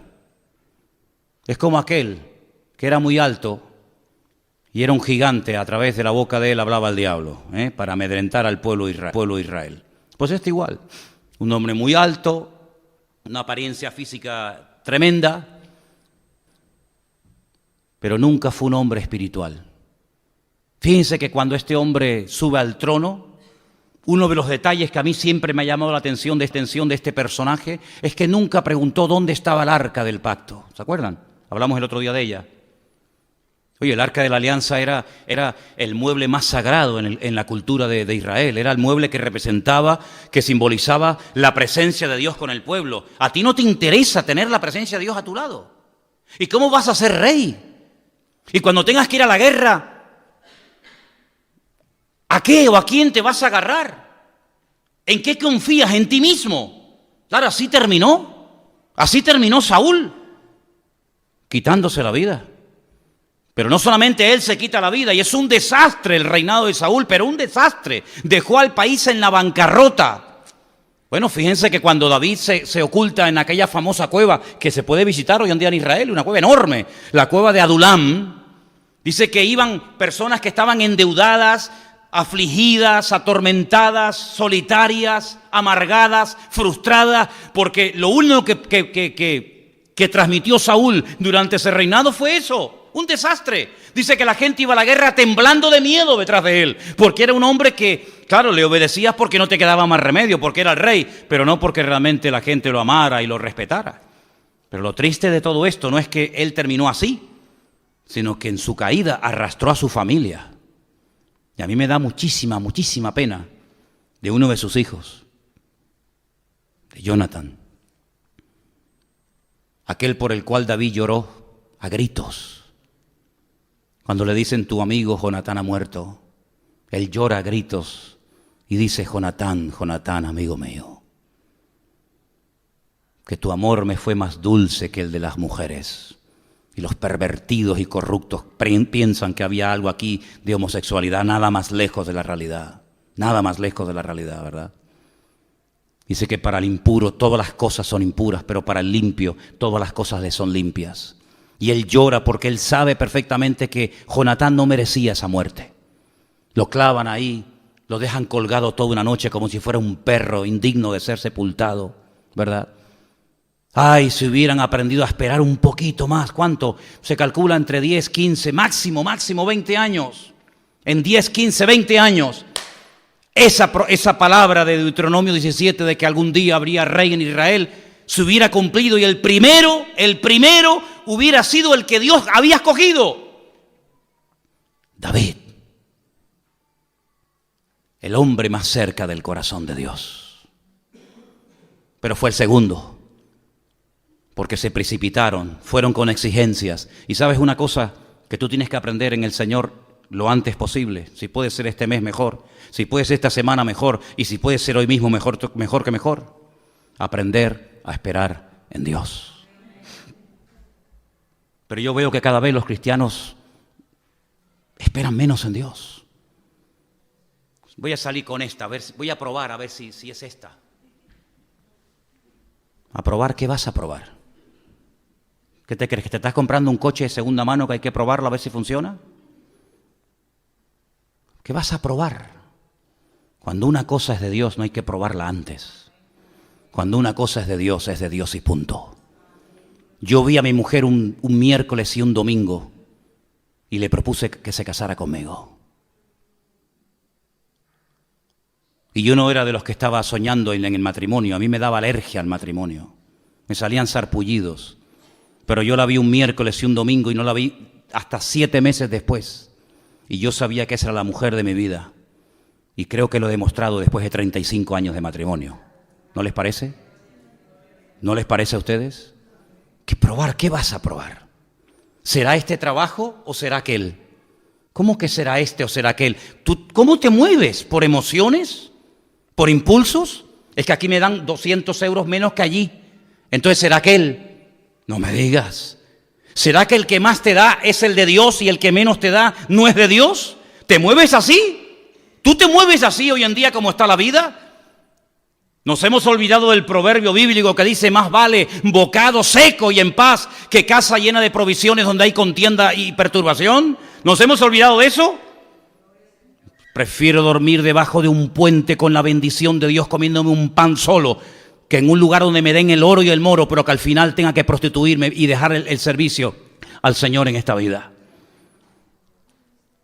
¿Queréis un rey? Tomen un rey, pero diles que va a ser un desastre y que al final lo que tanto anhelaban se le volverá en su contra. Porque mucha gente lo que buscan son juguetes. Y cuando se cansan del juguete, llámese hombre, llámese novia, llámese mujer, llámese lo que se llame, cuando se cansan del juguete te tiran al cubo de la basura y buscan otro juguete. Y tú no puedes permitirte ser juguete en las manos de nadie, porque tú eres real sacerdocio, nación santa, pueblo adquirido por Dios para que anuncie las virtudes de aquel que te llamó de las tinieblas a su luz admirable. No pierdas el tiempo en tonterías. Gloria a Dios. No pierdas el tiempo en eso.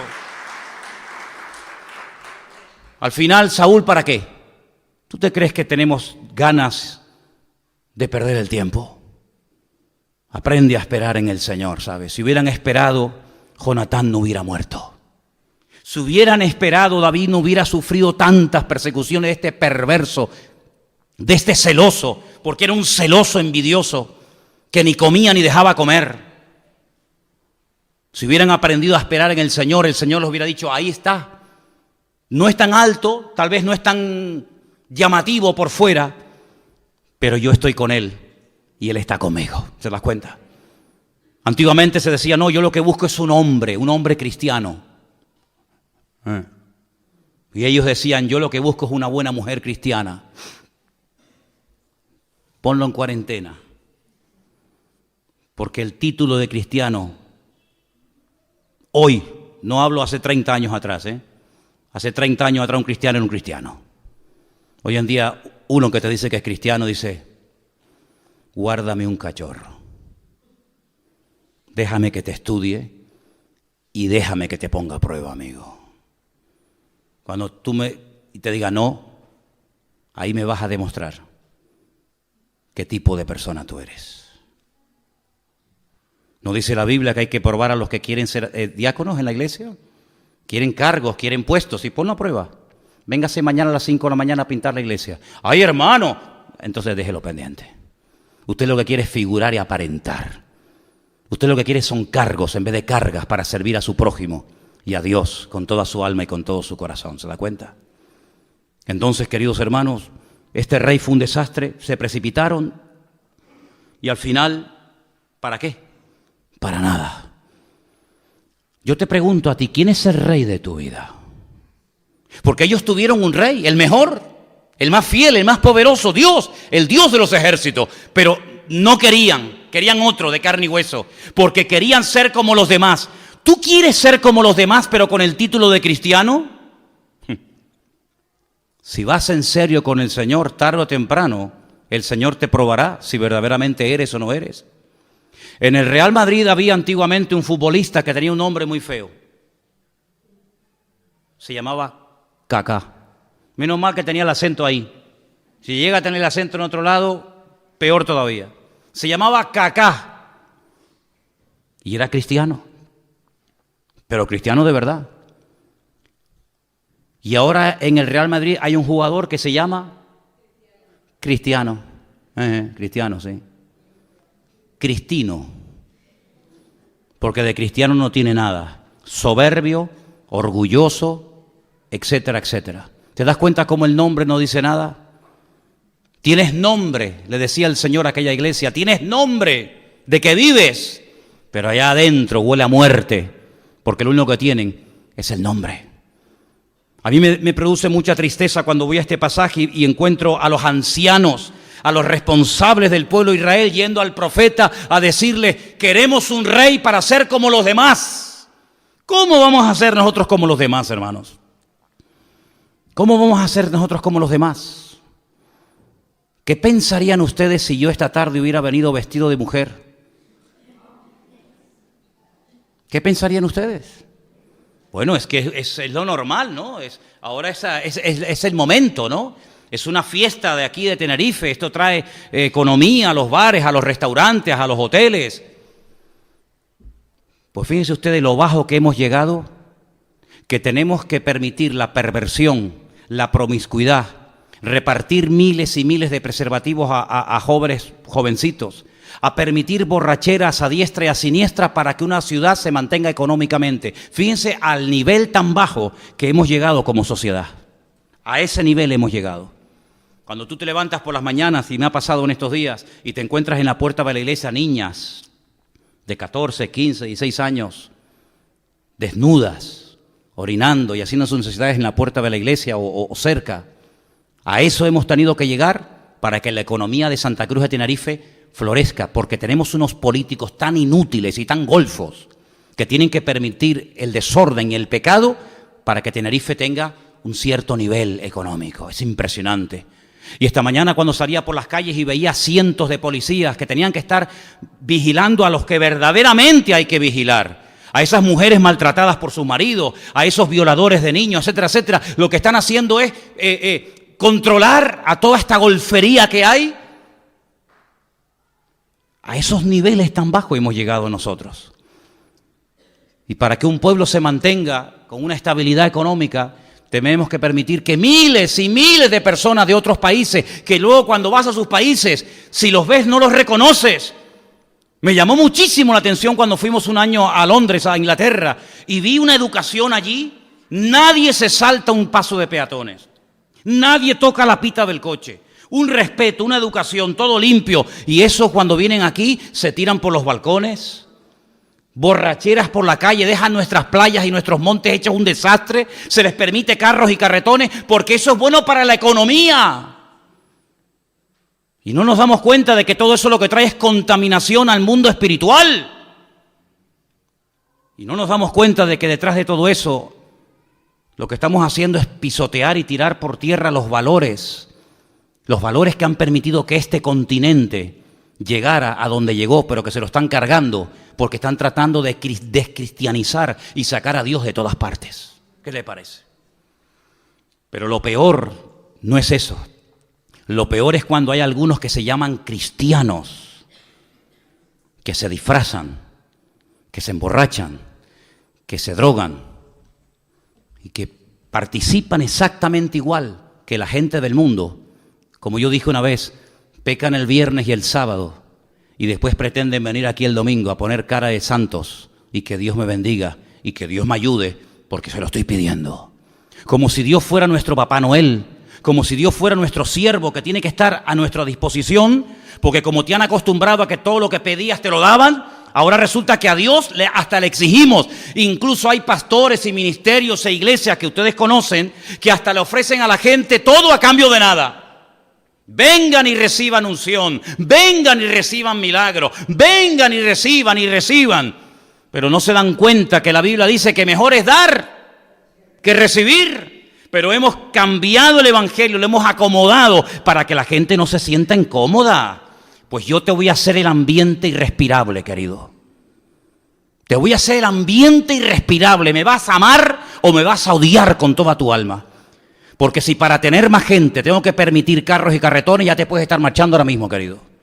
En esta iglesia lo que queremos vivir según los principios, porque yo también he sido mundano, yo también me he drogado, yo también he hecho cosas terribles de las cuales me avergüenzo en el día de hoy, pero he conocido algo mejor que todo eso. He conocido al Señor de señores y al Rey de reyes que ha llenado mi corazón, y el Rey de mi vida se llama Cristo Jesús, nuestro Señor, el Dios Todopoderoso. ¿Cuántos dicen amén? Aleluya. A Él la gloria y a Él la honra, querido hermano y amigo. Hay iglesias aquí en Tenerife, yo te puedo dar, mira, tengo por ahí la dirección o el teléfono de algunos, te puedo dar el teléfono, el email de algunos, que te vas a sentir cómodo. Te van a predicar siempre por encima de la cabeza. Puedes traer a un amigo, a un compañero de trabajo, nunca se va a sentir aludido por nada. Yo jamás me congregaría en una iglesia así. Yo lo dije una vez y termino, si usted solamente se quiere rodear de pelotas, que le digan a todos iguana para que no te ofendas, amigo, te equivocaste de sitio. Usted tiene que rodearse de gente espiritual que le ame tanto a usted y al Señor, que estén dispuestos a decirle, de esa manera, tú no estás agradando a Dios, mi hermano. Con esas formas, con esa rebeldía, con esas formas, no estás agradando al Señor. Y tienes que rodearte de gente que te ame y te respete tanto que te diga no, aunque a ti te gustaría que te dijeran sí. Y eso es lo que nosotros queremos. No ser como los del mundo, no ser como los demás. En todo caso, que los del mundo quieran imitarnos a nosotros. Pero yo al mundo no tengo que imitarles en nada. Si por algo doy gracias a Dios, que ni antes de mi conversión ni después tuve nunca la tentación de ponerme un tatuaje. Jamás en mi vida. Nunca. Porque siempre lo que hacían los demás es lo que yo no quería hacer. Si nadie se hubiera tatuado, yo me hubiera puesto tatuajes desde la cabeza hasta el dedo gordo del pie. En otras palabras, vamos contracorriente, hermano. Vamos contracorriente. ¿Y cómo aguantamos? Porque mayor es el que está en nosotros que el que viene contra nosotros. Vamos a orar en esta tarde. Cierra tus ojos ahí donde estás. Y te invito a que aceptes a Cristo como el Rey de tu vida. Él es el verdadero Rey, la verdadera autoridad. Si tú no lo conoces a Él, tú eres un pobre desgraciado, tú no tienes absolutamente nada, estás perdiendo tu vida, estás perdiendo tu tiempo, porque el único que verdaderamente puede llenar el vacío de tu corazón es el Señor. Y lo dije el otro día y lo digo otra vez ahora, nunca en mi vida he conocido a nadie que haya conocido el Evangelio y que se haya apartado, que la vida le haya sonreído y le haya ido mejor. Todo lo contrario. La única forma de ir de gloria en gloria, de victoria en victoria y de bendición en bendición es haciendo las cosas decentemente y con orden, como dice la palabra. Y eso uno tiene que tener claro los principios en su corazón y por eso te pido que cierres tus ojos ahí donde estás y le pidas al Señor firmeza en tu fe. Pídele firmeza en tu fe, hermano y hermana. Pídele al Señor que te muestre que lo que tú tienes es lo más maravilloso del mundo, porque tienes la perla de gran precio. Aprende a esperar en el Señor. No te precipites. Espera en el Señor, porque Él tiene lo mejor para ti. Ellos creían que Saúl era lo máximo. Al final fue un desastre.